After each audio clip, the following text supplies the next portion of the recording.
सहायक संचालक कृषि नरेश मीणा का ट्रांसफर उज्जैन हो जाने पर करेरा के वरिष्ठ कृषि विस्तार अधिकारी कार्यालय और समूहा के उन्नत कृषक बहादुर सिंह रावत ने मीणा को विदाई पार्टी दी। विदाई समारोह समूहा स्थित बहादुर सिंह के कृषि फार्म पर आयोजित किया गया, जिसमें उप संचालक कृषि कार्यालय शिवपुरी से भी मीणा के सहयोगी पहुंचे। विदाई समारोह में वरिष्ठ कृषि विस्तार अधिकारी YS यादव और कृषक बहादुर सिंह ने मीणा का शाल और श्रीफल से सम्मान किया, साथ ही उन्हें स्मृति चिन्ह भी भेंट किए। इस दौरान मीणा के साथ काम करने वाले सभी सहयोगियों ने फूल मालाओं से उनका स्वागत किया। वरिष्ठ कृषि विस्तार अधिकारी YS यादव ने कहा कि मीणा की नौकरी की शुरुआत करेरा से ही थी। जब इस फार्म हाउस पर उन्नत कृषि की शुरुआत की गई, वहीं स्थानांतरित हुए संचालक नरेश मीणा ने भी कहा कि इस फार्म हाउस से उनकी बहुत यादें जुड़ी हैं। BTM से सहायक संचालक बनने की इस फार्म हाउस पर किए गए तकनीकी कार्य का बहुत योगदान है। उन्होंने कहा, हमें अपने काम को ईमानदारी से करना चाहिए, हमें अपना 100% देना चाहिए। मेरा वास्तव में कैरियर की जो शुरुआत है वो इस स्थान से ही हुई है। ये स्थान मेरे कैरियर को आगे बढ़ाने में बहुत महत्वपूर्ण रहा है। इसकी मैं आपको एक उदाहरण बताता हूँ।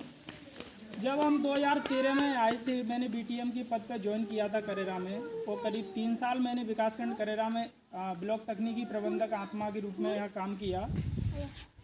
उस कार्य के दौरान सबसे पहले हम भाई साहब से मिले। यहाँ पे हमने थोड़ी जो तकनीकी भाई साहब को बताई, यहाँ पे सहारा दिया।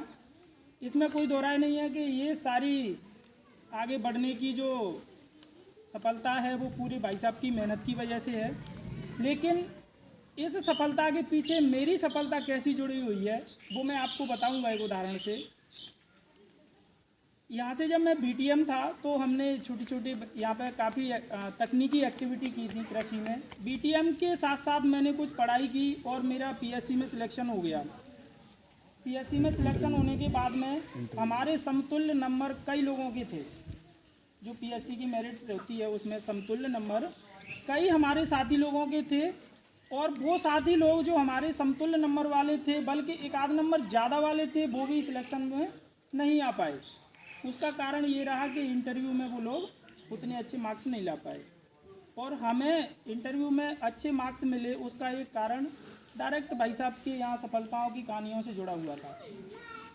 जब हम BTM थे तो मैंने वही छोटी छोटी जो एक्टिविटी हम यहाँ करते थे तो उसके फ़ोटोग्राफ्स मैंने एक प्रेजेंटेशन बनाया, और उनको भाई साहब को जैसे जिला स्तर पर जो पुरस्कार मिला था उसकी हमने फ़ोटो सजा लिए।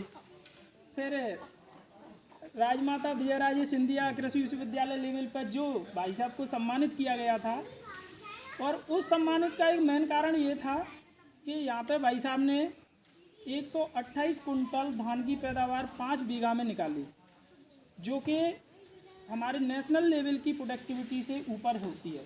तो हमने फ़ायदा उठाया और हमने ये सारे फ़ोटोग्राफ्स एक प्रेजेंटेशन में तैयार किए, और हम 5-6 पेज का प्रेजेंटेशन बना के और हमारे इंटरव्यू में हम ले गए। आगे त्रिपाठी साहब ने अभी बताया, मैं मानता हूँ कि काम तो सबको करना चाहिए, क्योंकि आज हमें लगभग मुझे लगता है कि 2 से 2.5 हज़ार रुपये शासन रोज का देती है। इस 2-2.5 हज़ार में एक मजदूर को यदि हम काम कराते हैं तो शायद 250 से 300 रुपये रोज़ उनको दिया जाता है, और आधा घंटे वो 8 घंटे पूरा खून पसीना बहाते हैं। हम उनके 10 के बराबर तनख्वाह ले रहे हैं शासन से। क्या वास्तव में हम उतना 10 गुना काम कर रहे हैं? मुझे नहीं लगता कि नहीं कर रहे हैं। फिर भी हमें 100% देने की कोशिश करना चाहिए। जब मुझे अच्छे से ध्यान है, कुशवाहा साहब हमारे बड़े मार्गदर्शक रहे थे इस चीज़ में।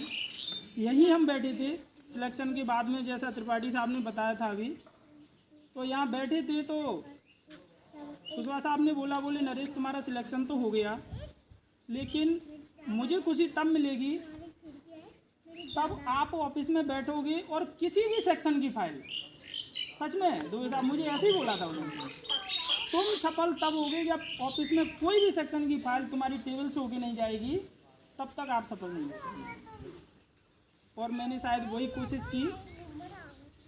कुशवाहा साहब हमारे तोमर साहब ने भी मुझे ऐसे ही बोले यार नरेश, मैं चाहता हूँ कि तुम पूरा काम संभालो, कौन किसको मैंने काम दिया है इससे मुझे कोई लेना देना नहीं है, लेकिन मैं चाहता हूँ कि जो काम है वो पूरा संभालो। तो हमने बहुत कुछ नहीं किया मगर कुछ करने की कोशिश ज़रूर की, और यही सब अच्छा है तो वास्तव में सबको करना चाहिए।